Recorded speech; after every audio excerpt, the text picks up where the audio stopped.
Welcome, Poggers, to another episode of the Pog State, the second for Season 7. Still can't believe that we've been 7 seasons. I'm Atlas, who is here normally, and we've also got Daniel Ox Harrison, Wolf Schroeder, Wolf Schroeder. Yeah, you can say proxy. It doesn't And matter. then Brendan Valdez. Dan, this is so annoying. Dan's got the only real name. Do you know what? Instead of this, we're just going to say we've got Dan and the Dads. Dan and the Dads are here ready to do some talking about some LCK and some LCK Cup. And I'm really excited about it because so far we've had 1 week of LCK Cup concluded. And coming into today, we are filming this on the Sunday after the matches. Beforehand, I was like, I feel like everything's just gone as predicted. But not anymore. Not after today's matches, which were absolute bangers. And so we're going to be doing a little bit of overreacting, a little bit of trying to decipher which our best teams are, which I imagine we're probably still feeling pretty unanimous about, I guess, although maybe some spanners in the works. We'll just have to see. And figuring out a few extra things. But first, gentlemen, how are we feeling about the LCK Cup? I want to dive in first to how the patch has sort of changed things and how LCK Cup is on this, 26th season. You know, I feel like I don't know. we're Dan. still Please. seeing a lot of the picks we saw last year. I thought maybe we'd have like a lot of picks unlocked, right? You know, with changes, all these quests coming in that enable a lot of things. And we have had some of those banned, but to be honest, those picks weren't really defined by like the role quest changes, right? Like Malphite and Jace have been banned a ton, but that's because they got buffs to make them work in the jungle. Yeah. And if you think about think a lot of the high priority picks that we've seen and stuff coming out, like think about like mid lane, we have like Azir and Talia and Ryze, right? In the jungle, we're getting like Jarvan and Wukong and Xin Zhao. I feel like AD Carry has had, a couple more changes, but it's nothing that we're like really strangers to. Yeah. Maybe a bit more like enchanters in the bot lane. Yeah, a little bit more focus on lane priority, I guess, is what we're seeing. It's not just like engage support handshake. I'm over and glad over again. that Zero's viable. I think they did a really good job making Azir viable. We were worried for a moment. Was it you and I that were on the broadcast talking about the fact that Azir was like out of the meta for 1 year and they're like, never again? Well, it wasn't even like 1 year. It was like one patch. And they were like, oh, okay, whew, that was crazy. Let's never do that again. Lane swaps haven't happened in our region. They have been happening in the LPL still a little bit. But Oh, really? Yeah, they're doing some funky stuff where they like, do a delayed lane swap, look for a dive on the enemy top laner, try to get ahead. And you lose like some of your progress of your quests, but it seems like the quest completion has not been like game deciding in most of our games. I think it was actually Viper who was like the first one to do lane swap, which is Viper swap, unsurprising. It wasn't like, I don't think it was a Viper swap. I watched it, but it was a few days ago and I've cast a lot of games, so I don't remember. But I don't think he went up alone. I think it was like a complete lane swap. But our region hasn't really touched that, and I'm sure eventually it will happen. But right now, everyone's just experimenting. It feels like no one's drafts are solved. We end up with a lot of games, actually, I find this season where when like the banners come up and we're finishing up our thoughts casting, I'm like, actually, both teams' drafts are pretty good. Because a lot of the time, especially early on in the year, we're like, okay, Ryu, what is this? Like, this isn't even a thing. Like, it doesn't even work. And then we watch the game end in 10 minutes, and then it goes on for another 15 minutes, but the whole time we're like, well, we knew that this draft was horrible and didn't make any sense. I feel like we haven't really seen too many of those so far, which is a good sign. Yeah. I feel like the thing with the quest progress, it's like they specifically made top and bot quests where like the sooner you get them, the sooner it starts like accumulating. Because and obviously strategies can come in and like if you get it later, it's not the end of the world. But like the sooner you get top quest done, the sooner you're getting more XP for the rest of the game, right? Mm-hmm. And the sooner bot quest comes in, the sooner you're getting more gold for the rest of the game. Yeah, Whereas they're like more like the scaling quest. exactly. Whereas mid quest, right? If mid quest and bot quest switched, you wouldn't actually care if you got your mid quest later because like it's power, but it doesn't change whether you get it now or a minute later, other than you get access to that power a minute I later. mean, half the time they haven't even built their boots too yet. Yeah, I mean that happens so often where they haven't even got access to it. So I feel like they've kind of done that on purpose to kind of keep people away, and also it's the fact that so much of the quest progress is just being in lane. It's like you get some if you're in your lane, you get the passive progress. It's like 5 times faster, and if you compare the amount of points you get for like killing minions or killing a neutral objective or killing plates or towers or whatever, it's like just being in lane, existing in lane gives so much contribution that like it also means that like unless you're forcing people out of lane, it's really hard to get like a massive gap between quest completion. like unless someone's getting completely brutalized. But it does kind of mean that these swap situations, you have to think like, how much are we gaining from this scenario that it makes it worth it? That like one, you're gonna be, if it's top lane, you're down in XP and you're missing out on that extra XP for a while. But bot lane as well, you're missing out on that gold, and then you're missing out on that extra gold for an amount of time. So I think it's kind of has made it a lot harder to bring out these lane swap situations. But then like support still has a lot of freedom because they've kind of limited support to 3 minutes. You can't be in a different lane, and then after that you can do whatever you want. I actually kind of like it because it does feel like I was a bit worried that the quests were going to make the game incredibly snowbally, where like whoever finishes the quest first just like dominates and then you just win. And I think what it's done is it's prevented the lane swap shenanigans, but also hasn't really made the game like unplayable if you are a little bit delayed on your quest. It feels like a lot of games, they kind of just all come in at the same time after a point. Yeah. Valdez? Sorry. I was wondering when you guys were going to I want to talk. do... Oh, you're here. I didn't notice you there. Yeah, I was just waiting my turn. I want to do Yeah. one thing though first. Can are we up please, to the go right ahead. point on the sheet so far? Yeah, actually, we're talking about teams adjusting to the new LCK. You were talking about overreactions, and I'm like, Atlas, that's number 5. Okay. I was giving a Not So I think number one. Valdez has maybe some opinions about any standout strategies or noteworthy innovations. Do you have any? No, I wanted to give my thoughts on the quests. And, Okay, hang on. Let me just adjust. Okay, yeah, that's on the sheet. It is. There Yeah, How are it's they there. strategically dealing with the possibility of no lane swaps? So, in terms of lane swaps, I think that, the fact that they're gone, the fact that they were here, it didn't really matter all that much. Because eventually, like, Viper, they're like, we're killing lane swaps 100%. And then Viper's like, no, you're not. And then it was here, and it was like, okay, well, the game is pretty much the same outside of the early game. Like, didn't really affect my overall enjoyment of the game, the fact that we had lane swaps or not. Although, of course, it did affect the way that drafts went and stuff like that.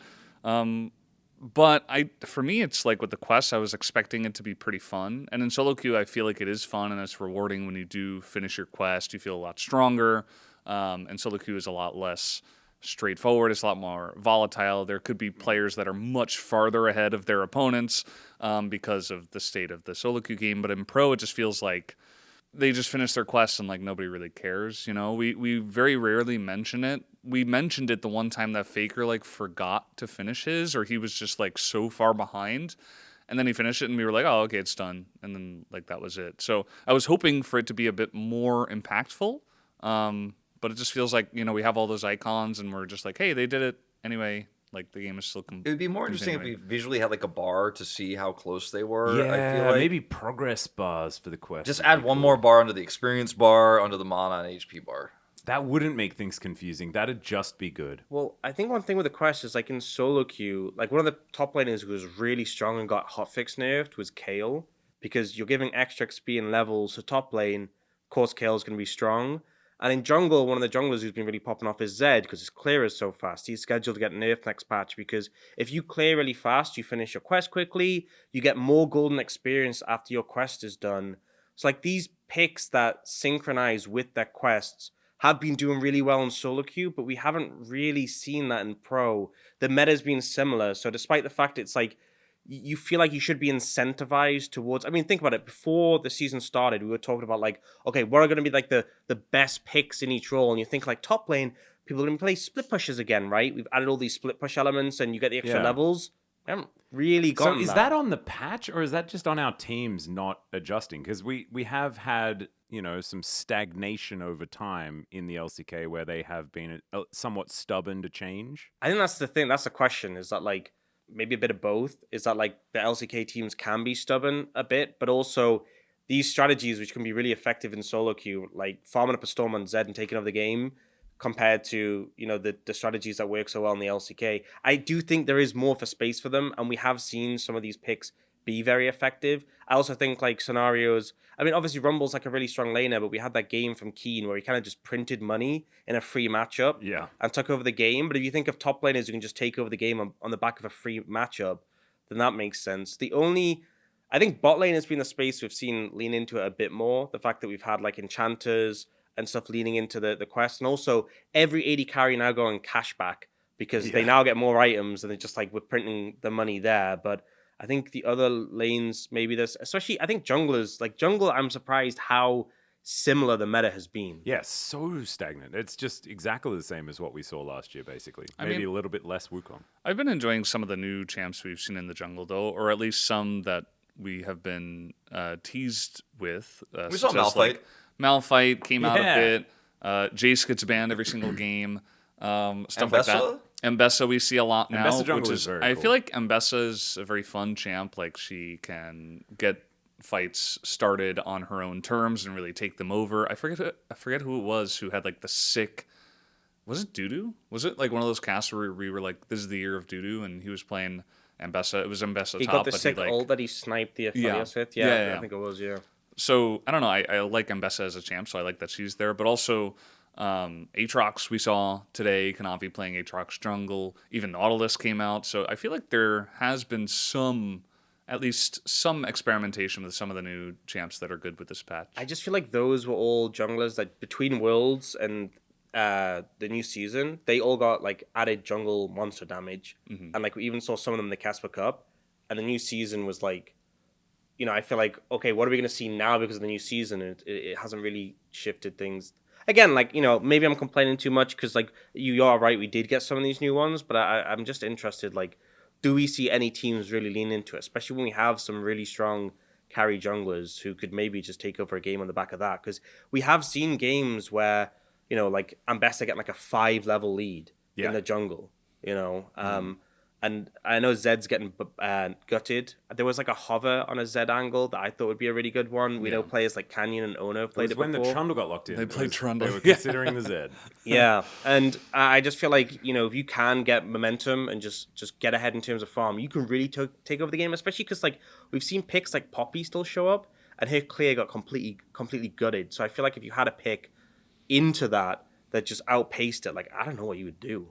Yeah, it sounds pretty difficult. I'm- Sorry, Wolf. I was you just go. gonna say, like, the one thing I feel like I really miss, and I feel it every game, is there's no more level 1. Like, it's just like we finish the Yeah. fan chants, and there's like a mid laner like throwing a ward in, like, all right, I'm back in lane, like, don't touch me. There's nobody even nearby. Okay, it's totally fine. And the enemy jungler like sees the ward and pings it, and we're like, all right, that was level 1. Sometimes there's like a you know, Lucian like tries to proc his double hit to kill the ward in the bottom lane. You're like, well, that was the most interesting thing that could happen before the minions clash. I guess that's where we're at right now. There's so many cool strategies that we miss out on, like grouping up to try to kill a top laner, or trying to get deep vision, or starting like a vertical jungle, using some additional vision traps and stuff like that. It feels like every game starts almost the same now, and I think that's part of what Riot wanted. I think a lot of people think that the changes to the minion spawns and stuff are because there's too much downtime. I think that's not it. Everyone knows they played that solo queue game where literally their jungler like runs it down because his teammates didn't help him when he got invaded because some level 1 shenanigans happened. I think Riot's like, yeah, a lot of games get thrown. A lot of people get mad in solo queue and like they throw or they troll or they, you know, say obscenities at their teammates because this or that random thing happened at level 1 and the game is just completely lopsided as a result of it. AD carry could get a triple kill randomly at level 1 and then the bottom lane isn't playable. I think Riot's like, yeah, I think that's probably bad for the game, but it's been in the game forever. And I think in pro, some of those really fun like push and pulls and tug of wars, and sometimes even just watching a 5-point start lineup just to make sure like nothing like that does happen, that kind of defensive thing was fun. And also as a caster, it gave you a little bit more time to talk about comps and talk about like storylines. Instead, we're just like instantly going, okay, heal level 1, bottom 2v2, like fan chants are done, shut up, it's time to go straight to the bottom lane and heal and look for an aggressive barrier trade. Yeah. This actually ties into what I wanted to talk about more holistically. This is going a bit off sheet. That's I wanna okay. Apologize in advance. all right. Oh, really? You're okay with this? Yeah, I'm giving permission this time. Wow. No, I'm feeling Not generous ex- today. I was expecting some pushback. I actually divvied out about 5 minutes for that, but we just won't go into it. I did want to sort of address, like, people were a little bit frightened at the beginning of the season that things were just going to be way faster and the game was going to feel like it kind of snowballs out of control. Every game kind of ends really quickly. We have had a few games that have been pretty fast, but it's been like 23-minute end is like our fastest game so far this season. And apparently on average, after the first week, the average game time is down by a minute with like a sample size that's not all that high. That's on the sheet right here, Atlas. Yeah, Like, that's you're like actually a following. It's like the majority. That's the last biggest part point of of the the new sheet, patch yeah. is part. Like, you're I doing know- great. Thanks, man. Well, hey, might have a second part that goes off the sheet. Oh, okay. Well, I just kind of wanted to address like some of the fears that people had and whether that's been resolved or whether we don't necessarily know that yet. I think a lot of the time, like when a big new season happens, there's so many changes, like such a long list, and obviously everyone's focused on like the fancy stuff. Like when you look at the big patch, you're looking at like, oh, the role quest is like the one that's really eye grabbing. Maybe you're looking at like item changes that affect you, or you're looking at the crystalline overgrowth and stuff. And there'll be a lot of like under the radar changes that impact the game. I think a big one was Baron, right? Yeah. Baron became harder to take and less rewarding. And I think that does slow games down. So it's kind of balanced out that we've had teams where like, because I think before, we had that quote on stream as well from Froxon that like before, if in solo queue especially, you get a Baron and that often just is enough to win the game.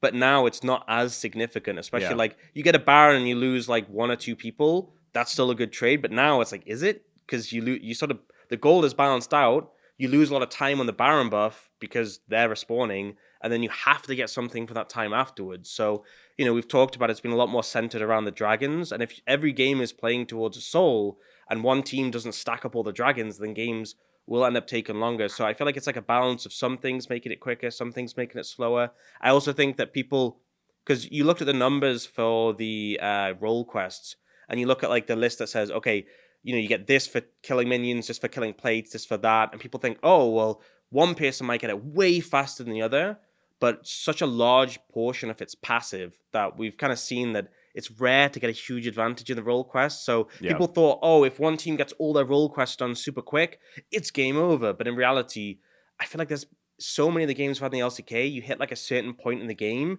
and like it all just lights up like a Christmas tree. They all just come up. So I think it's understandable people had those like preconceptions, and definitely the feeling of the game has sometimes been like there's constantly stuff happening. But I think it kind of makes sense that in solo queue the game time has actually been a bit slower. So the fact that ours has decreased a bit might just be a small sample size, or maybe it's just going to be a bit different in pro meta. Yeah, I actually kind of like it personally. The sort of result that we're seeing here in the LCK Cup. Anything to add, gentlemen? Oh, really, I think I thought that we were going to see big skill disparities in terms of our teams in LCK Cup, like we see oftentimes before like the group split, like let's say Breon versus T1 or something like that, where the bottom lane gets so smashed. Like, remember when we would see like Bro try to play Senna and Guma carry would be like, it's a Caitlyn lane now, and then like they would lose the lane and the whole turret and all the plates. I was thinking about in my head, like, what happens if this happens with like role quests? I'm like, the game just ends, right? And the game ends in like 15 minutes. Like, I thought we'd see like a game or two like that. I didn't think every game was going to be like that, but I thought with some skill mismatches and teams having a misread, like we might have a game or two like that in this first week. It turns out like all the games were pretty close. Like, I mean, not all of them, but a lot of them were. There was that Genji DRX game. The good old, the Showmaker situation. And also that one, yes. That was a bit yucky. But like, besides that, we didn't have games that just ended in the bottom lane by like 2 dives and then the 80 carry can't get back to lane. Because that used to happen a lot, where like the 80 Poppy carry just dive meta. can't get back. Well, I think another factor is like home guards have made it really hard to like actually. Like the full-on punish is really hard. Yeah, like if you end up getting like a kill, like let's say you dive and you take out their support and you want to go for a redive on the next wave, it's like the support's back, Like they get back so quickly. If you chunk someone out of lane, like if you're playing like a Caitlyn lane, you chunk someone out, recalling and getting back is so quick. We've seen mid laners transition to not having TP because you just don't need it anymore. A lot of Ghost, which has been actually kind of fun. It just feels like the kind of snowballiness that we used to have. And it used to be real bad. Like, I remember a couple of years ago, even before, Legend and Rise groups. Yeah. Right? When we would have, like, Genji versus Bro, or, like Wolf was talking about here in LCK Cup. It would just be, like, Giga Stomps almost all the time, unless it was, like, a very close matchup. So I'm kind of glad that it's sort of evened out, and it feels like if you're a really good team, you're still going to win, but also it does feel like some of the lower level teams are in the game for longer. And I don't know if it's because of home guards or because they have their own quests and they're like strong enough in other ways that aren't gold, or they're like getting more gold catching up because there's more on the turrets that they're able to take because there's like catch-up mechanics there with the crystalline overgrowth and stuff. It just feels like there are a lot more ways to keep it from getting really out of control very fast. So we expected snowballiness, but we actually got the opposite. Maybe Riot actually cooked with this one. Yeah. They also did they had like catch-up XP added to Baron, and they buffed the catch-up XP on dragons as well. So I've heard Yeah, there's been a lot of Froxline things. actually posted about it, saying that snowballiness was down, Yeah. like across the board, which is very, very cool. I think now that winning topside means something, means that like if you're losing bottom lane, that's your weak side, but you can still try to make plays on the top side and try to get the top lane ahead, and it feels relevant. Same for like ganking mid. You know, if you get your mid laner ahead, even though your bottom lane's in complete tatters, like there's some wiggle room there to try to get back into the game. It feels like there's multiple win cons. It was for a really long time. It was just play through bot lane, get bot ahead, enemy 80 carry can't farm, is an item down, can't dive team them fight. over and over again. Jungle is now fed. Move that to mid lane. That's why the LCK only, for the most part, plays like engaged junglers, because it's all about team fights. I think that's part of why we don't see as much side lane commitment, like we were kind of discussing a few minutes ago, and why we didn't see as much Kiana and Zed in this region, because it's just like, my whole thing is, my 80 carry's alive, and your 80 carry is not alive.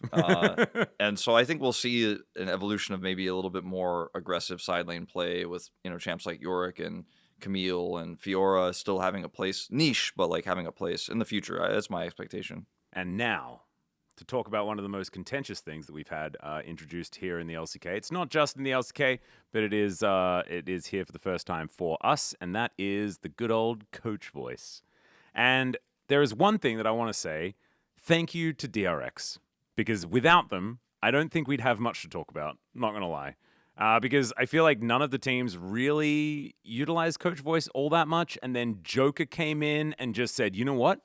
I'm going to use the enemy team's coach voice if they don't use it, and I will use all of them in the first 10 minutes, and it's just going to be coach voice all the time. And he has actually demonstrated that it kind of works and helps if you've got like some direction and things like this. It's been kind of cool. So I've seen, from what I can remember, like four different kind of examples of like how teams are using it.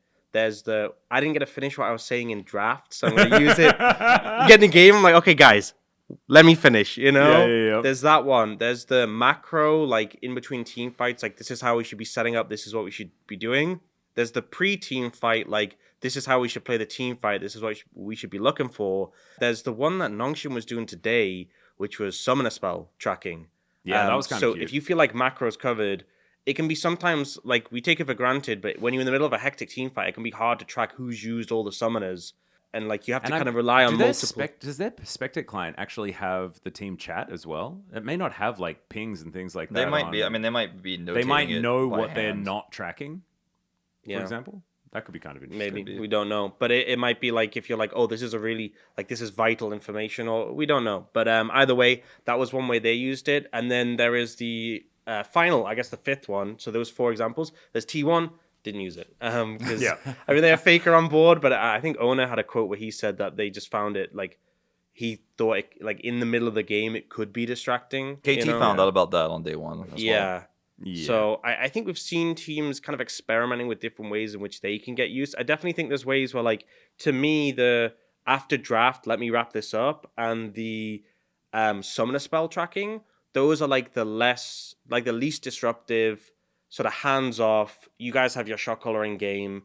I'm just providing some additional information, using it in a way where it's like, you know, trying to facilitate but not really getting too hands on. I feel like the getting stuck in and saying this is how you should play the team fight, or this is how you should do the macro, that's more hands on. And obviously for different teams, it's going to vary. Like, I mean, Nongshin was the example where it was with the summoner spells. With a support like Lehenge, you can definitely imagine they're probably a team who don't feel like they need someone to come in and say, you know, Lehenge is a big voice, he can probably handle that. But there's definitely some teams and some coaches where they'll have different opinions. But it's interesting to see how different lineups there's a trade-off. vary. There's a trade-off, right? Because if you send your main coach into that room, he's not able to see the entirety of the game because he has to see only the limited perspective.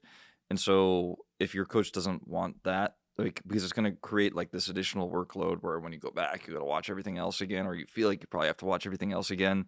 It can be quite frustrating. I think a majority of our teams have just said like, like, you know, we'll send somebody back there. Maybe he'll press the button when like something important is happening where we feel like we could add a summer spell cooldown. I think for the majority of teams, people are like, this seems like a temporary thing. I'm not going to commit hard.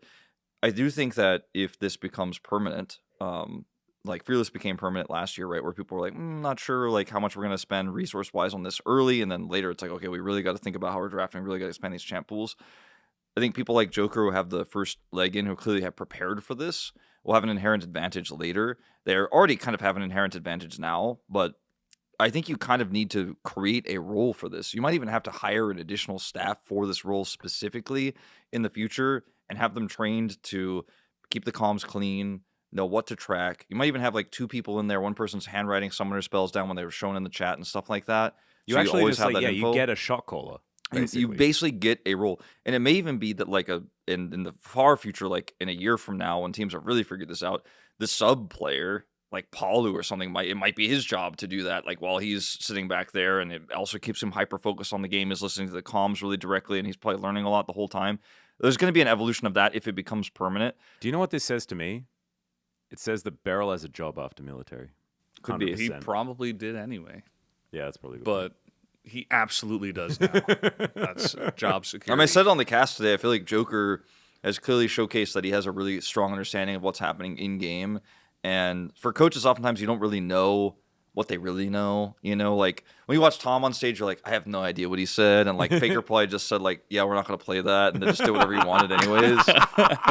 Obviously, the players respect Tom. And like he's obviously right now a storied coach in terms of results. But like we don't really know what his say is. But Coach Comms kind of like reveal some true. coaches' strengths and maybe even potentially weaknesses at times when they're made public. But I think it's been interesting. I don't know how I feel about it on the broadcast. It's a little bit jarring and it's a little bit janky, but yeah, we haven't quite figured that out yet. But at the end of the day, I think if it becomes permanent, like it will be fun to track how teams use it. Because T1 and Genji might still just be like, nah, that's not for me. I think eventually, though, they probably will use it in some way. HLE also didn't use it today in their losses against Nongshim. It was kind of interesting to see Nongshim using all 3, and then HLE are like losing in this match where they should be winning, and it's like maybe they should have used that coach voice, but maybe they just weren't prepped for it. Maybe T1 get to the point where they're like, okay, guys, what are your orders? Yeah. Where are we going tonight? Where are we going Yeah, for yeah, food? yeah. What do you want? You know, game is pretty much done. Let's get it in. Oh, God. As soon as the coach comms ends, Faker's like, ignore everything he said. Anyway, I decide where we're going for dinner. We're not getting KBBQ? we had KBBQ twice Again? last week. All right, Brandon, So, what were you going to say? I feel like teams will eventually realize that they should be using it for good rather than evil, which is not using it. There are so many different opportunities, right? That's the thing, right? Like Not using it is using it for evil. Yeah, well, I thought when it's you a said saying using where it you for say, like, evil, it'd be like you come into another I thought team. it was like, who wants to be a millionaire? Like when the guy wins $1 million, but he didn't use all of his lifelines. The host doesn't go like, and then he used his lifelines for evil. Like it's like what? Like you just didn't use them. You either use it or you don't use it. Like our stats guy gave us our stats paper day before work, but I didn't use it for the second series. Or you could put it another way. I used it for evil. Like.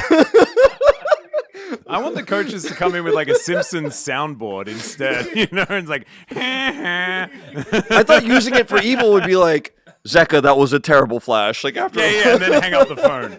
well, that is actually what using it for evil is. But what I meant is, Wait, if if you're they- not using it, you're actively hurting your team. Like that's what I meant by for evil. I'm saying eventually teams will get good enough at it where they're going to be prepared for it. They might have a staff member, whatever it is. They're going to have their thing that they do.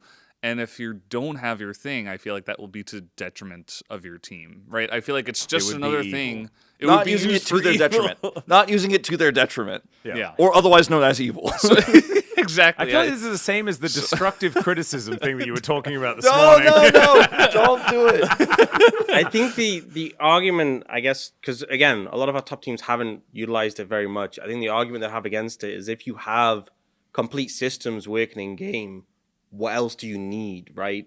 And like that you it can can be always find an angle. and that it can be distracting. You know, if you are functioning as a unit, that outside voice coming in could be distracting. Because we've seen times where like the coach voice comes up 5 seconds before a team fight.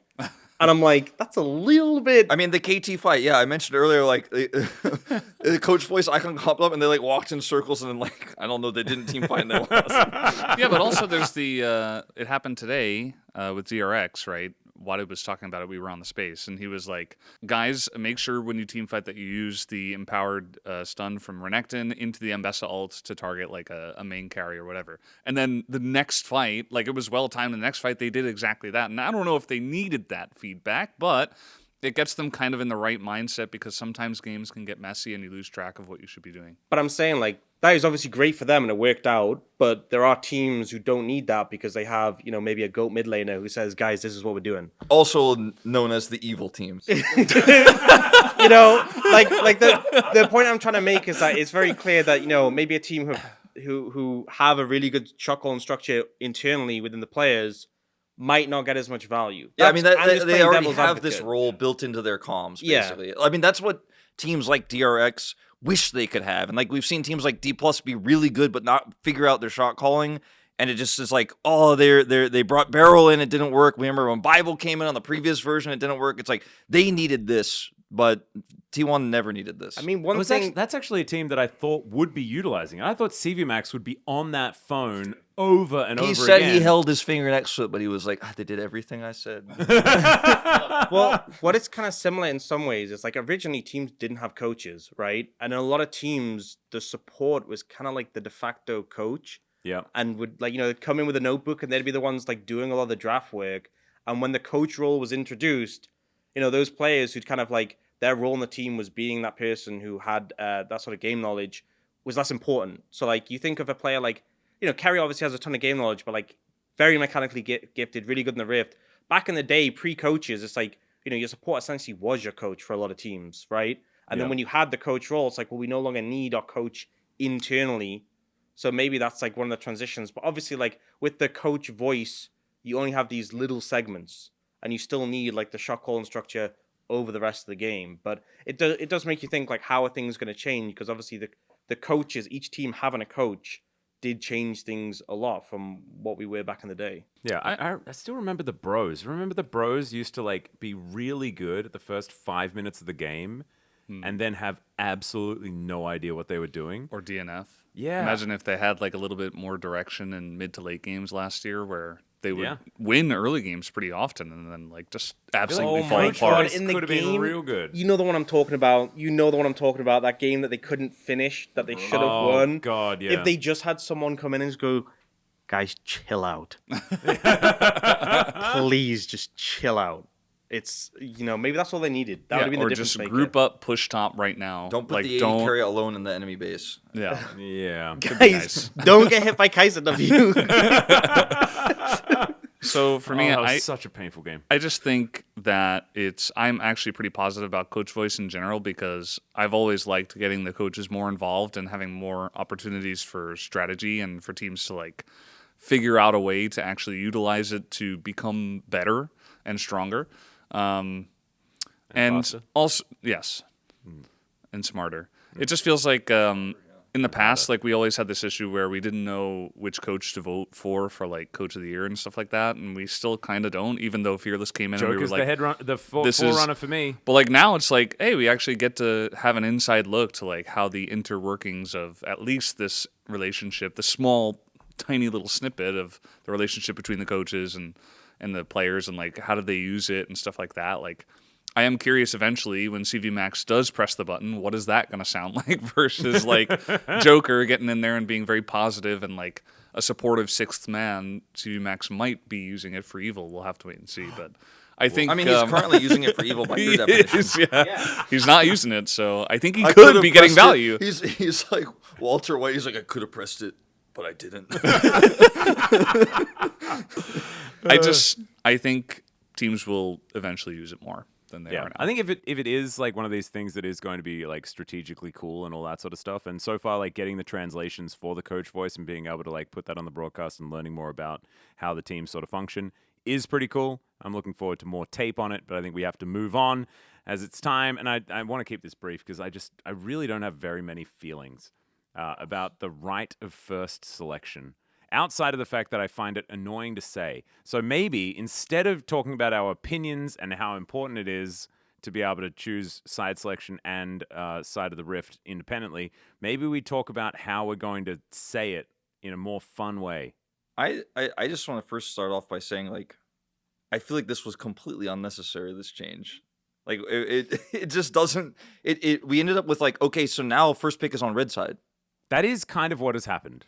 and that's it. Like we could have just left it alone. I don't know. I feel like it's so jarring to not new viewers, to old viewers who like didn't necessarily know about it at first. Everyone's gonna get used to it eventually, but the meta will settle, and there will be a preferred way to play.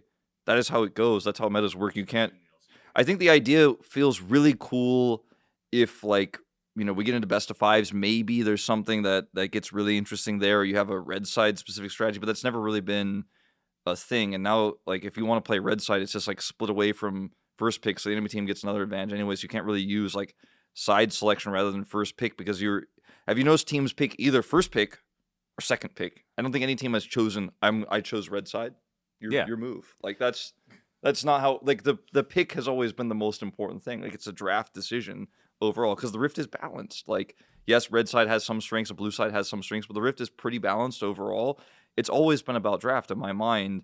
So I find it to be like a little bit convoluted, and I'm not sure if it's really going to matter. But after we see best of fives, then I feel like say definitively that I think we kind of just know the new thing is I'm first pick on red side now. I don't know. I find it Daniel? weird. See, I don't know if the Rift is fully balanced because I feel like blue side, like the certain terrain, like the approach to Baron, I think is really advantageous on blue side. Mm-hmm. I think there's aspects of it. I mean, this is their intent with decoupling it, right? Is that because the point was like everyone was going on blue side because it had first pick, but it also had the advantages of being on the blue side of the map and the first pick having that in draft. That's why they want to decouple it. And I feel like as much as like draft is the overwhelming thing that's prioritized and represents more of the win rate, it's like if you separate blue side from first pick, does that balance it out a bit more?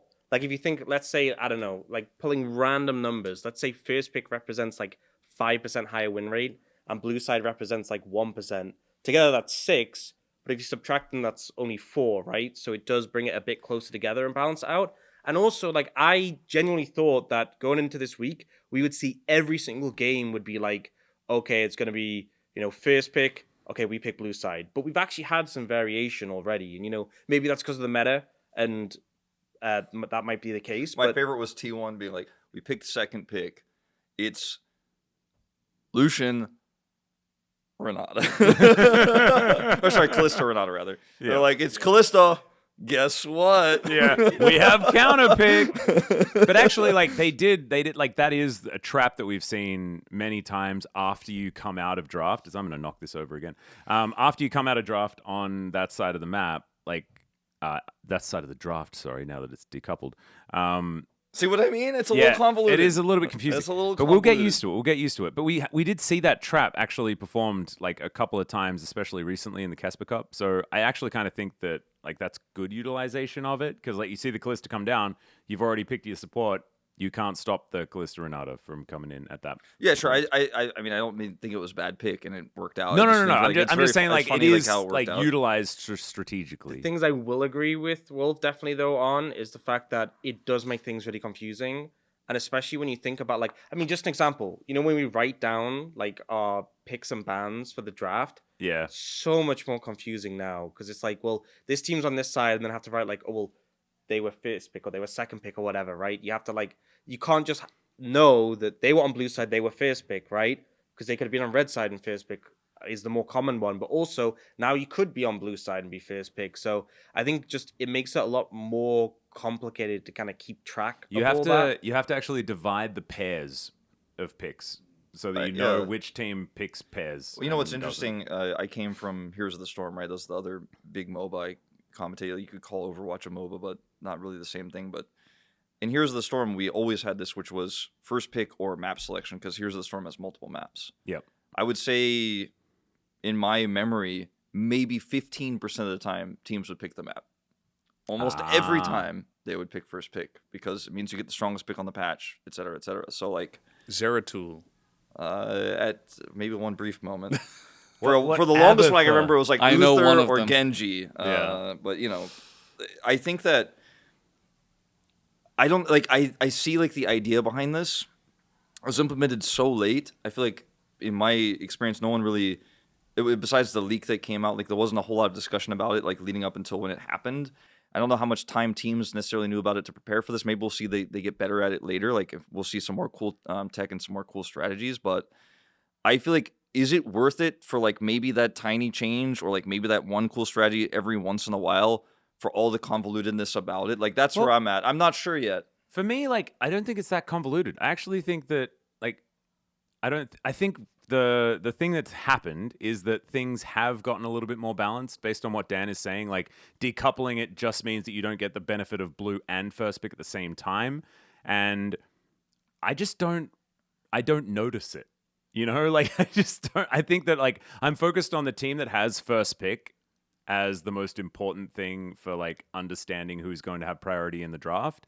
And outside of that, like, it still feels the same as it used to. It's just one team is on the red side when they're first picking sometimes, or they're not. Like, that's sort of the way that I sort of notice it. I was expecting it to feel a lot more, like, weird and different, but yeah, I'm writing a name in on the other side of the paper sometimes, but like otherwise it's not too much to worry It's just about. like the fact that you could see blue or red, and that's like all the info you needed, versus now like you have to, so if you missed it or if there's like no graphic for it, you gotta like ask somebody or like go back in Yeah, the who VOD. picked first? It's that kind of thing for a spectator that's Oh wait, not affecting isn't us. it in the UI now or no? It is on the band pick. It says like this team has first pick. Yeah. I thought it was like there was a little new thing. But I think added when in you're the UI. in game, you don't know how it all went down. Okay. Honestly, this is a little bit of a divulge from the topic, but speaking of strategies and stuff, regarding role quests, so I don't know if you guys have been in practice tool on this patch, but if you Hang go on, into I'm just like checking the sheet.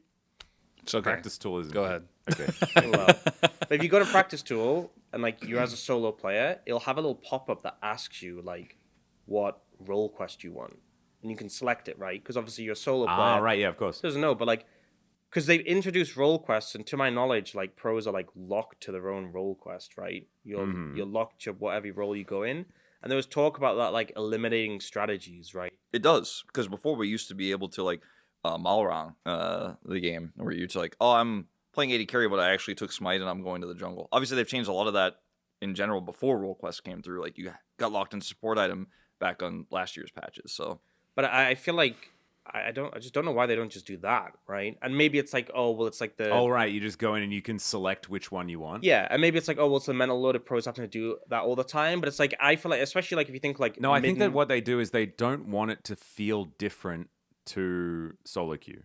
I think that's what it is. Like keeping the game that you experience at home as similar to what is played in the esport is important to Riot to make sure that like you feel like you can replicate what's like happening. The thing is, in solo queue, I can swap with my teammate and swap role.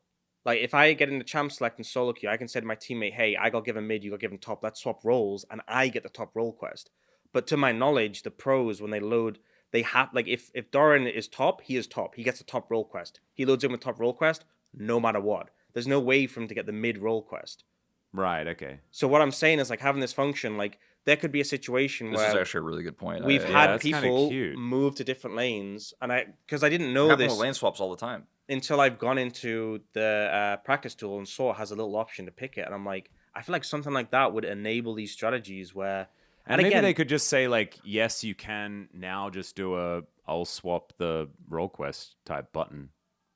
yeah, It'd probably be implementable. maybe you could have it so it defaults to the role that you were like assigned, but you could choose like you have an option to click to like exchange or something. Just because like I don't know, I feel like it's something, it's like the level 1 strategies we were talking about, and then this aspect. I feel like I understand why they're doing these changes, but it's eliminating these strategies that we saw previously, and these were some of the things that were really interesting about League of Legends is when people brought these new strategies in. Literally every level 1 was different. Like literally and sometimes it was like 2 in a row, like 5-point starts, but at least like it was with different champions. There were different ward like vision fights that would happen where 3 people would group and then they'd back away and maybe the ward didn't go down, or like, LeBlanc would always be able to get the ward down, but like another mid laner would need some help to get that ward down, for example. And now it's just like, go over there, throw it in there. The other guy's going to throw it at the Raptors, and we're like, all right, we kill the minions now. And like we just instantly pan to the bottom lane. I feel like almost every single game I've commentated this week on this note of like the erosion of strategy, like has it started in the bottom lane, the camera's down there, and we're like watching the same thing.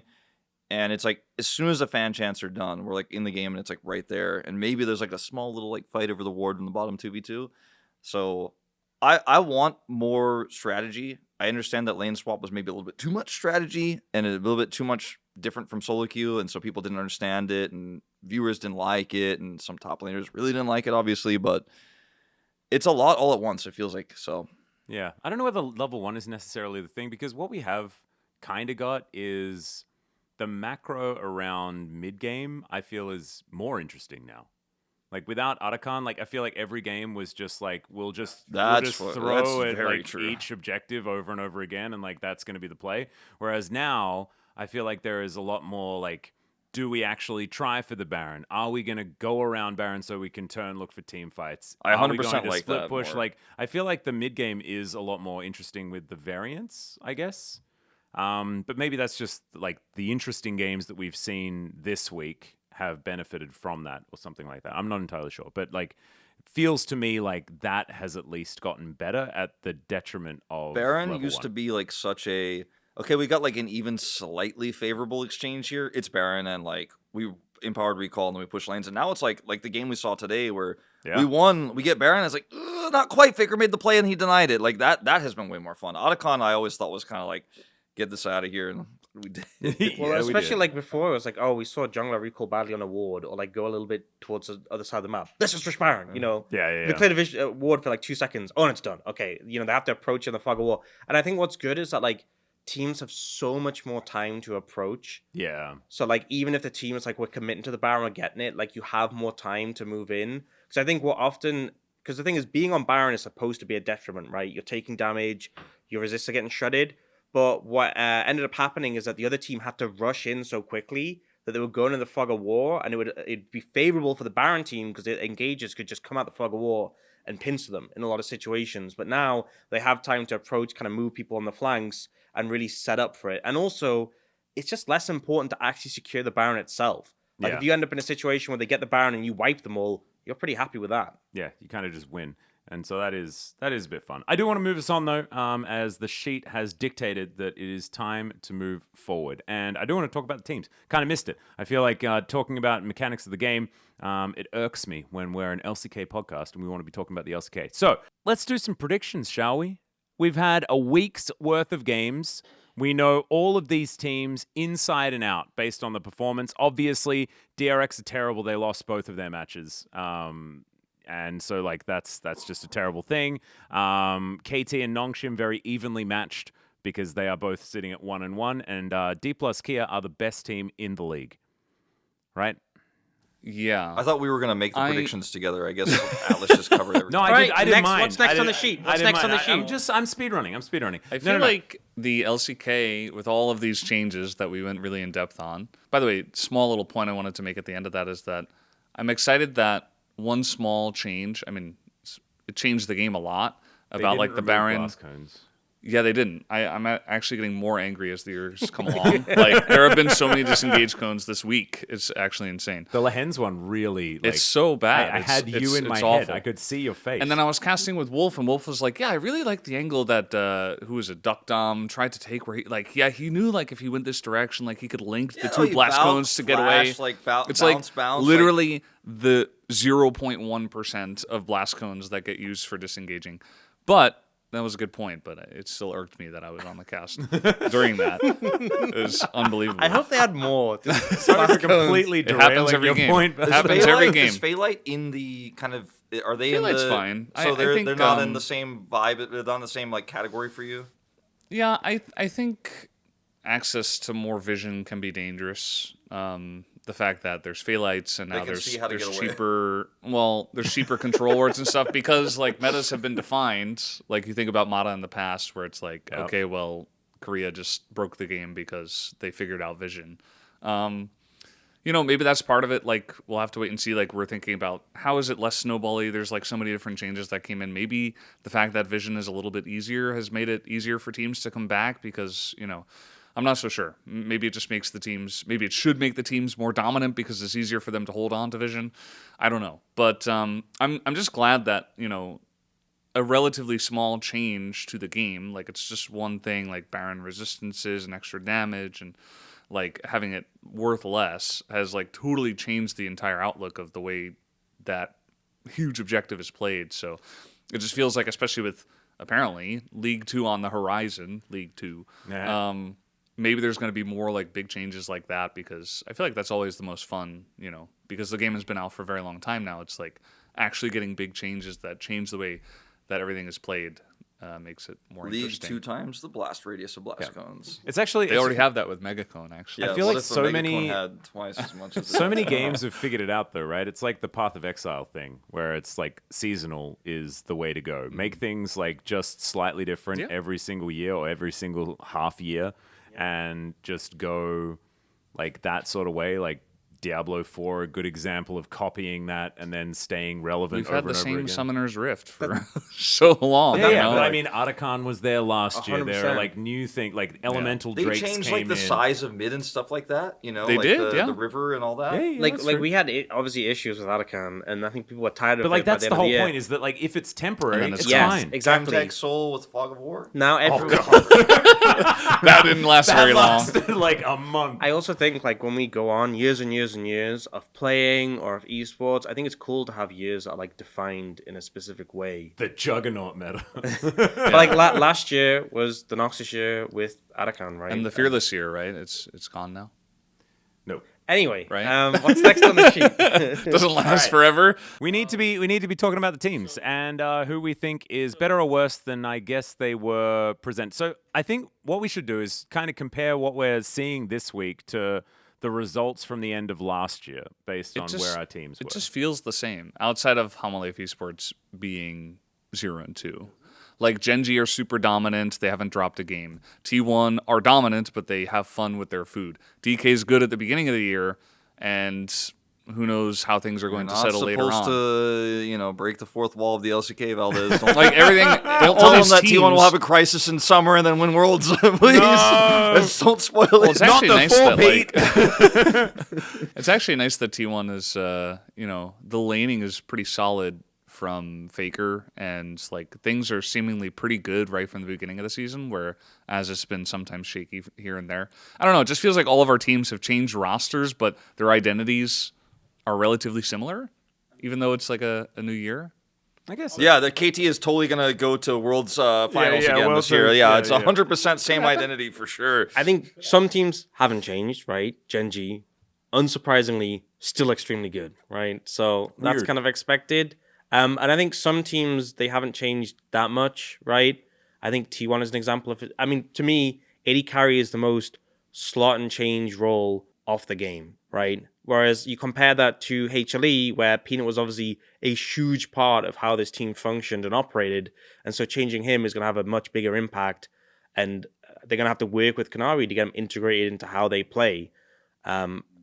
Whoever is on Kanavi's vision actually has taunt on Kanavi so far. That's pretty clear. We've seen that so far this week. It's the barrel effect. It's support Rammus permanently. He played in LPL too long. I'm kind of interested in talking about individual players more than like teams, because I kind of generally agree with Valdez. For example, I was really high on Pays post Kespa Cup because he looked really strong there. And after watching him play this week, I'm like, he looks really good, but it's not the same level of domination I watched at after Kespa Cup. today, I feel like He's not looking against at- HLE. They were looking all right, but today, I mean, Little Jiu shaky. had like a series of his life. Yeah, I think Pays. The thing is, it's like we're overreacting. So Yeah, we are. We This is should all just- overreactions, okay, guys? yeah. I mean, I just don't think he's looked that good, especially considering expectations. But you know, it's 1 week in the split. I'm curious what Wolf thinks about Taeyun so far, because you were very excited to have him back here in the LCK. I'm happy Well, to talk about it. Because- Atlas knows, because I was excited to have him in Kespa Cup as well. And I Yeah, kind of found out back there, so I kind of knew. But- over here, The series, you got the boo reference. the series first. they won today against HLE, like he looked better, especially in game 2. I thought his Yunara was actually pretty good. So, flashes of brilliance, or you think that you series just had a think it's not? third of the viewership as the T1 series, so like maybe he was like slightly appearing. Because less fans were watching. You know what I'd say? I'd say my kind of 3 biggest surprises, in a positive way. So first is Scout. He was today. Yeah, He was not having a good time in the LPL most recently. And I feel like, honestly, ever since he got bodied by Zeka at Worlds in 2022, it felt like he'd kind of just not shown up at internationals. I mean, 2023 Worlds until he got bought by Faker. Like up until that point, I mean, yeah, LNG. looked up until alright. that specific moment, That was a pretty big fall off, though. Yeah, that was a pretty. and big then fall. and then since then, It just felt like he'd have these big chokes at internationals, and then it started to bleed into his domestic play. But like he looked great today, right? It felt like really that was the form that we'd hoped, right? The form that years back would get from. Especially his from game Scout too. domestically, Like yeah. he was just a man possessed. Yeah, so if that's the level he's gonna bring, then it's a really good look for Nongshim. I think the other player who has really impressed. I want to do it. Go ahead. It's our boy Vikla. Oh yeah. Oh, it's his year, baby. Oh, I cannot wait for them to win Worlds off the back of the best mid laner I in thought the you were gonna world. say That is Roamer. I thought he Vikla. was gonna say Faker. No, it's Vikla. No. It's Vikla. Best mid It in the was world. my second one was Vikla. I think I Vikla's saw been in really good his form. mouth move to the V shape. He was like, I think Vikla's been in great form, and I think when BNK4X was successful last year, he was more in that facilitating role, playing things like Annie, playing things like Morgana, and even then there were still some blunders. But now he is being the carry for a team that already had like a dedicated carry, right? So I really hope it continues. I love seeing globes from players. I really hope this sort of level this team's continues. so fun, man. Like, Yeah. BNK is so fun to watch. Like, even Kellen, like, coming into his own, like, after what was, like, one of the most disappointing Worlds performances we've ever seen from a player. And then to turn it around, join this, like, young guy fresh out of Challenger, and then look incredible last year. It was just, I don't know. at the end of last year, of course, just to, Right, yeah. But, I mean, at like... the beginning, we were like, whoa. But they still had the most duo kills in the league, Yes. even Yeah. during the beginning. Like this bottom lane was just good. Okay, like, and forever. my third one, final one, All right. is Dudu. No, I think Dudu's been really Dudu. good. I think Yeah. he's had some great You're moments. Dudu. I think the Supers may get more wins this year than they did last year. Yeah, I think so. I think Well, it didn't Pioshik exist last year, so. Pioshik's also looked a good They were amount the better. Verdean Freaks last year, Valdez. It's the same team. Pioshik's also looked a good amount better and had more impact. But to be fair, there were some games he was doing decent towards the end, even though the team was struggling. But I think like the concern I had with this team was like, okay, you were in a really bad spot last year. Sure, you've changed. I mean, we didn't know how much they were going to run with, but they'd only changed two pieces of the team, right? Because they're running with life. Yeah. 3 players from that roster before are still there. Like, how are they going to look? And I think they have looked a lot better. And I think Dudu has had some pretty monstrous performances because he is a player we've seen do well in the past, but it felt a long way away from that last year. So, those are my 3 surprising glow ups that I'm really week 1. I'm happy with how they're playing. I hope they keep it up. Yep. I got one more, but do you guys want to go first? I mean, I was... Nongshim? Just Just a in general?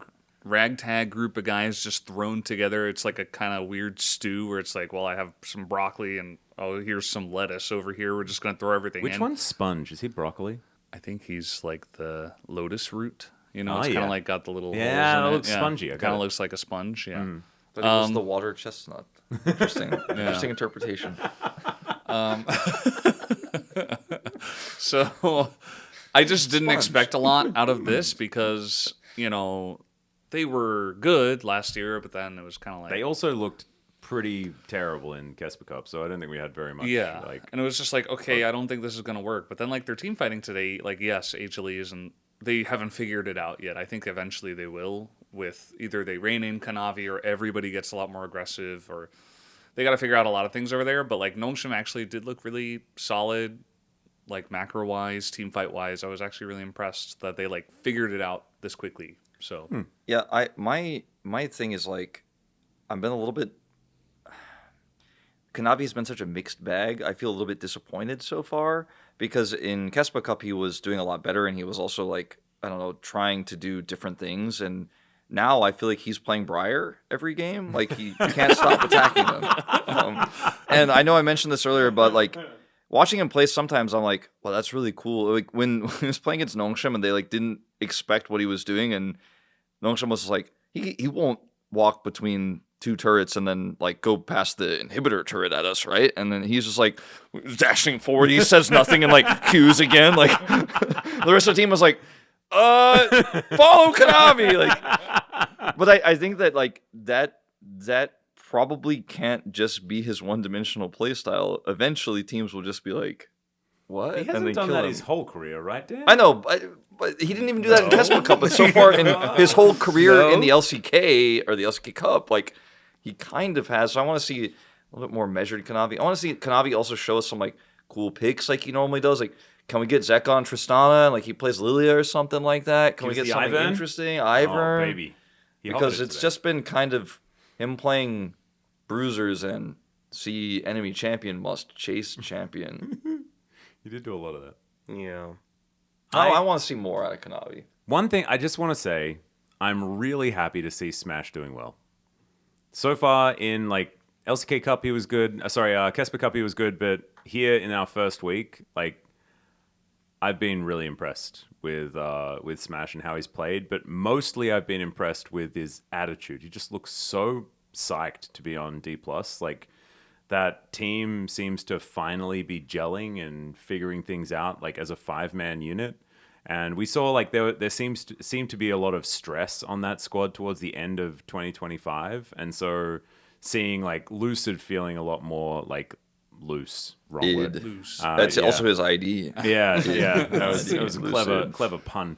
And Shio as well, looking a lot more relaxed and playing really well. Showmaker playing out of his mind. Like I know they've had a 2-0 week, so it does make sense that they're feeling better now. You know and maybe what? we'll check in what happens after a loss. But I think they You're played so DNS right, and Bro Max. as well. I think it's only upwards from here for deep. Right. I can't. They're totally gonna regardless win. of whether they fall off or not, I just think that the vibes look good and Smash is playing really well. His And it's good to see vibes him have in been a new home. good. The synergy has been good. His the synergy with his support has been surprisingly better than expected.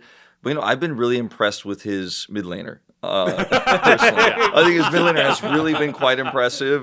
His jungler has been quite impressive, and I think when we get to a tougher time where maybe they're playing against tougher opposition on the more regular, like maybe like a Legend group, we'll see if he can make it through. But I also think Smash really impressed us in the Kespa Cup, and I think he is so far away from his ceiling too. Like he's very similar to Diablo in that we know what he's capable of when he is the guy who has to carry.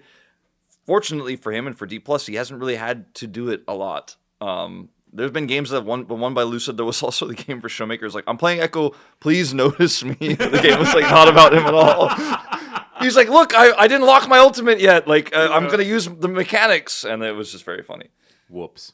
I love D+. Yeah, no, They're that's just the here thing, to isn't it? ruin Being all of everything. our expectations again, but we won't fall for it. Yeah. I'm not falling for it. I mean, I'm happy. Yeah. The thing is, I like falling for it every year. I like just Yeah. having that. Like, I want to trust fall, and if I It's like like- break my neck, it's fine. Yeah. They've never caught you. Yeah, I know, and I ended up bruised at the start of every year. Yeah, and it's that's like- just how I live my life. Don't overanalyze the movie before it's over and you're like, oh yeah, I know exactly this trope and this is what's gonna happen. Just like enjoy the ride. You know? Yeah. Just kind of like say, I'm not gonna think too much about it. Just kind It's of. James Cameron's Avatar, you know. Just let the same story happen again. That's You fine. know?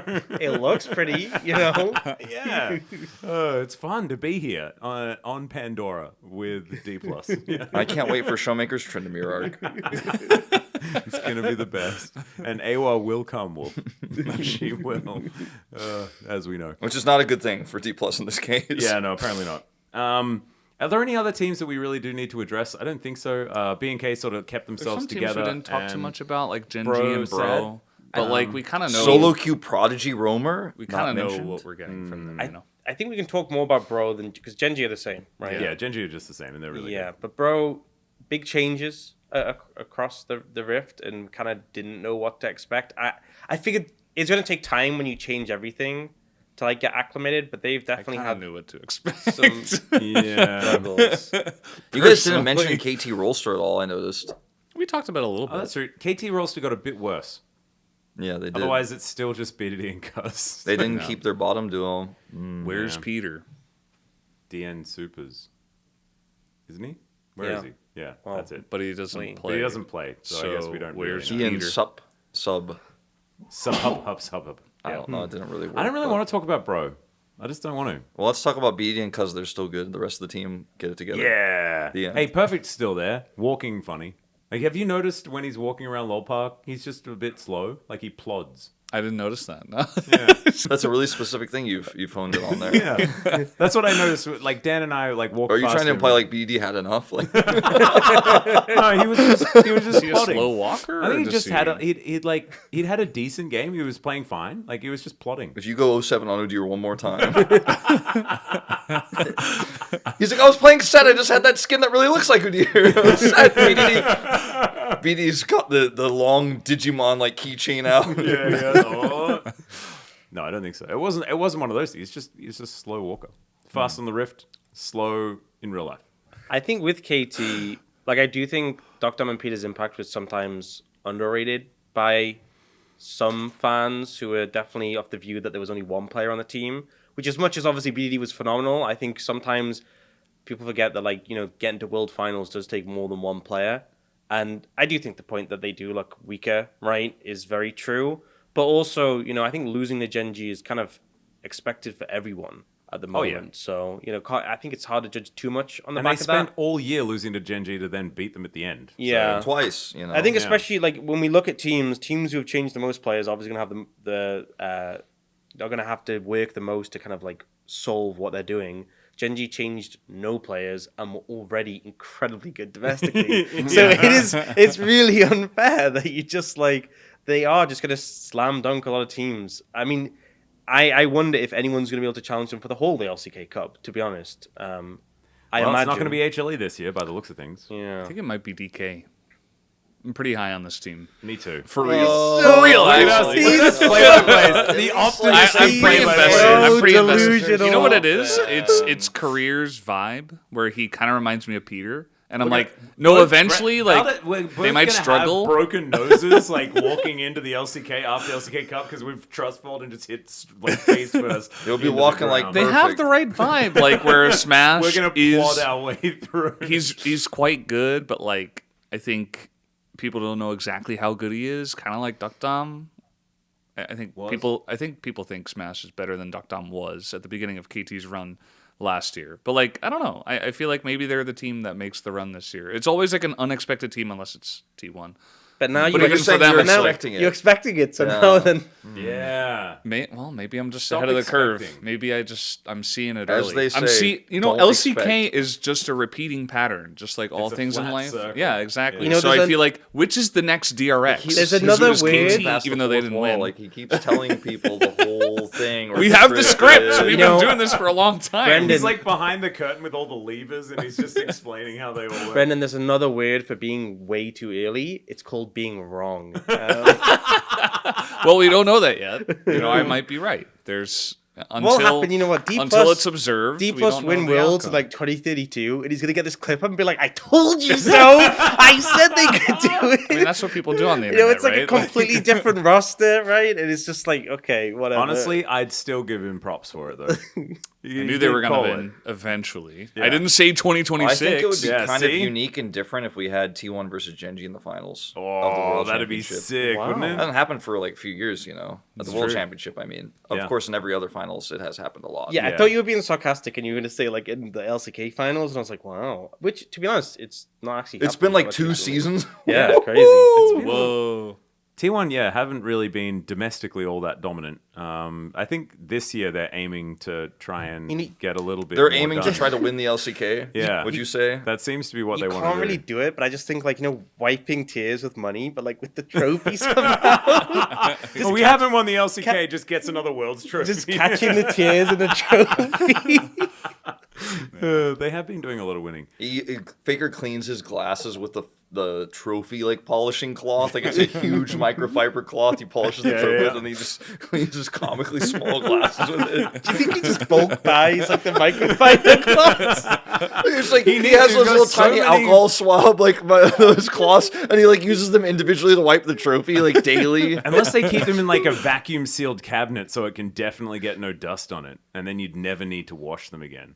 That could be the way. Well, it would, because every year you'd have to open it up and put another Will's trophy Oh, in. that's and just true. forget it. And get the microfiber cloth for that. Okay. I think we've got some. We do need to get to our overreactions. I think I already did mine. And Valdez has already done his. Wolf, what is your overreaction for the LCK Which I Cup? just want to reiterate: DK are winning Worlds 2026. Oh, you actually said Yeah, that. no, they're gonna. Okay. Well, let's say they're gonna make Worlds finals. All right. Yeah. I'm down for that. I think Hanwha Life might not be a top 3 team for LCK Cup. They seem like they got a lot of issues in terms of coordination. There's a lot of overconfidence. There's a lot of misplays. There's a lot of getting caught. Like Hanwha Life looked pretty rocky. I think for LCK Cup, there's a real world where we're looking at like, oh, the best 3 teams are Gen G, T1, and D+. Woo! But then after that, of course, D+ will definitely not like fall into the Rise group and stuff. Like around the midpoint of the year, That would never happen. they'll like lose to the Supers or something. Everyone will be like, "How could this happen?" But like, it's never happened before. Except we'll be like, and Chronicle will be like frantically writing tweets. Yeah. I think Hanwha could maybe not be a top 3 team at the beginning of the year. They're not going to be first-hand champions again. Say that much. It's going to be before Road to MSI that they completely collapse. Interesting point. Okay, here's my overreaction. Give it to me. I think, bear with me, Uh-huh. I think Gen G are going to win first stand, and they're not going to drop a single series until that point. That's not. Is that a overreaction? Until after that point. They're not going to drop a single series until they're just going to Until go after undefeated. they win. Until Yeah, after because they like win, if they yeah. drop that series, they would have Until- lost. yeah, then they they lose would have first lost stand. the first. That's stand me finals. overreacting to the fact that they've had a really strong performance this week, and I just think no one's going to even come close. No one's going to scratch them. DRX almost beat them that one time though. They almost did take a game. Yeah. So That's a game, not a undefeated series. series or games? Series. Series. They're going to win every single series all the way and win first stand. And bear in mind, first stand has 2 Korean teams, and 2 LPL teams. Hot take, Ox Harrison. I mean, it's not that hard, but it's Is like, there you know. precedent for Gen G just to keep winning? Oh, wait, yes, there is. Massive amount of precedent. Okay. They do actually haven't won a single first stand ever. They've also never won an LCK Oh, Cup. true. Yeah. That's a good point. So needing to put that one into the trophy case. Beryl makes his return. Oh, I wish. I mean, he wish. did For kind of allude LCK. to like maybe he could come back at some point. Like Deft also alluded to it, and he's only got 6 months to go, something like that, and then he's ready. No, I think B&K FearX are going to be a legend team this year. That's what I think. I think B&K are super good. I think that Over this- which team? at least, bro. Nongshim were there One last of time. Probably the KT Nongshim DK slot would be where they would be above, but then maybe HLE, the team that might be a Rise Group team this year.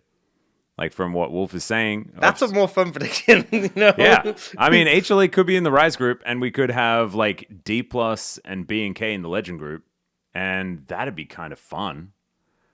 Who else would be up there? There'd be Bro. obviously Bro in the Legend Group. But no, it'd be T1 I mean, Gen bro G. played B&K super close, so they're probably And if likely to be one HLE of the aren't in there, contenders, right? then It makes sense. there are actually 2 slots because KT and Nongshim were both in Legend Group, right, last year.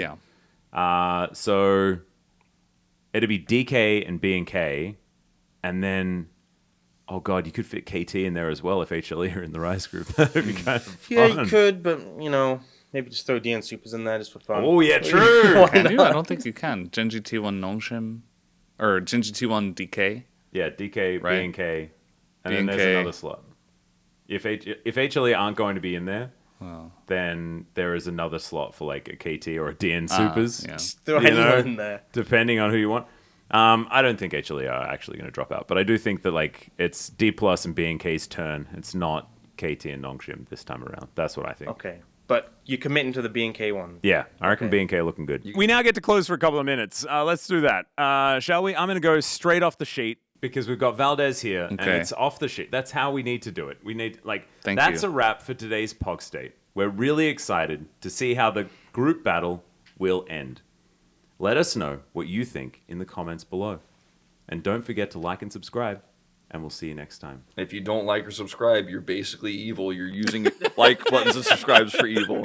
So the only way that you can be good is by subscribing. Is that what you're Yeah. saying, Wolf? You have to use everything apparently, according to Valdez. Otherwise, You have to using take it the for little evil. the bell thing, little bell Yeah. notifications thing. Tick You the have to do bell. that as well. You Put don't some need to effort do the into your bell. comment. The bell, I think is actually just evil. If you guys really want to hit the algorithm, just put one letter per comment to spell out your comments. We're gonna have like 10,000 comments. Hell This yeah. video is going to the moon. Mr. Beast is gonna be asking to be on Pog State. I actually think that my favorite part of going to a Pog State to watch it is just reading comments. It's just the best. So That thank makes you guys for sense those. because you were there for the Yeah, Pog no, State, but like so- I still listen to the whole Pog State just to like hear the phenomenal editing. I think from we our hit 5 beautiful minutes. I team. think we did it. Yeah, You wondering what got cut? yeah, and seeing what got cut. Yeah. Yeah. Like which one of my jokes didn't make it in? There's been a few of those. Okay, that I read the sheet and I haven't done the very last line, so I'm going to do that. Oh wait, is the last line? docs.google.com/documents. No, he was talking about the line above that one. Are you ready to say the final line? Bye-bye. Bye-bye. Bye. Bye-bye. Bye.